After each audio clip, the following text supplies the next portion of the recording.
This movie was number 6 on my top 10 most anticipated movies of the year. So yeah, you could say I was pretty excited about it. Now that I've seen it, I gotta say it doesn't even crack my top 30 favorite movies of the year.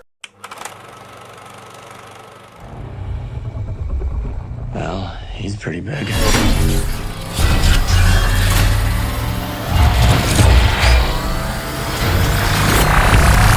Everything you've got!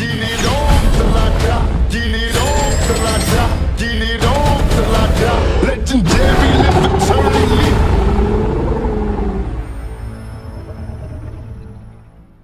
Hey there guys, how are you? It's me, the Canadian Movie Buff, with a review of Pacific Rim Uprising. So Uprising takes place 10 years after the Kaiju War ended, and Jake Pentecost, played by John Boyega, lives on an island that relies on a trade system rather than money. After getting caught up in a sting, he's forced to either re-enlist in the Pan-Pacific Defense Corps or face jail time. Turns out he couldn't have picked a better time to come back, as there is an uprising of rogue Jaegers. Considering the underperformance of the first Pacific Rim, the fact that we got a sequel so relatively soon should be a welcome treat. Instead, it's cliche-rich and takes itself way too seriously, has some decent action and good chemistry, but other than that, kinda sucks.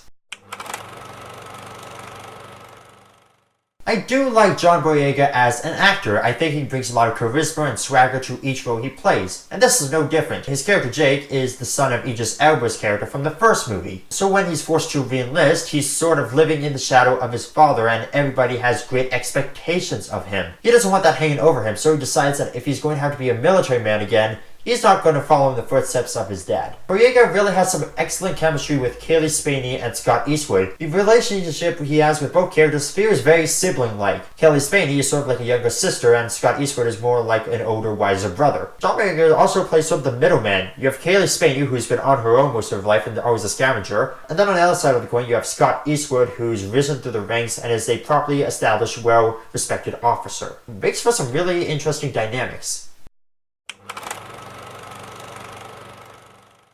Now this would all be well and good if the movie didn't try to ground itself so much in realism. The B-plot is that there's a high demand for Jaegers, but there's not enough pilots to go around, so they decided to go with drone-operated Jaegers. That of course leads to the age-old question, who should control the technology, AI or humans? What this movie fails to realize is that grounded war drama and fun sci-fi blockbuster don't mix. You can't have giant robots punching monsters in the head live in the same world as people discussing the political and economic backlashes of having AI-controlled robots. That doesn't work. In fact, it takes away the fun aspect of the movie. The action is decent, but it's not really that memorable. Although to the movie's credit, the two scenes show how Scott Eastwood and John Boyega go from barely working together to working in concert with one another. The climatic battle in Japan is probably the moment you pay your ticket to see, but it mainly consists of cutting back between our heroes getting tossed around like ragdolls and comedic interaction between Charlie Day and Bern Goman.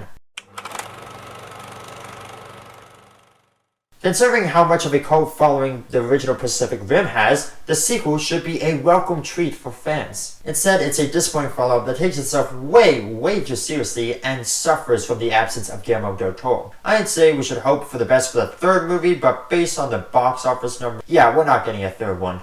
It's a mediocre sci-fi blockbuster, one that's best waiting to check out once it hits Netflix. Alright, that's my review of Pacific Rim Uprising. Have you seen it? What did you think about it? Leave your answer by commenting down below. Like if you enjoyed the video, subscribe and hit the bell icon if you're new here. And as always, this is the Canadian Movie Buff saying I hope you had a fantastic weekend at the movies. See ya!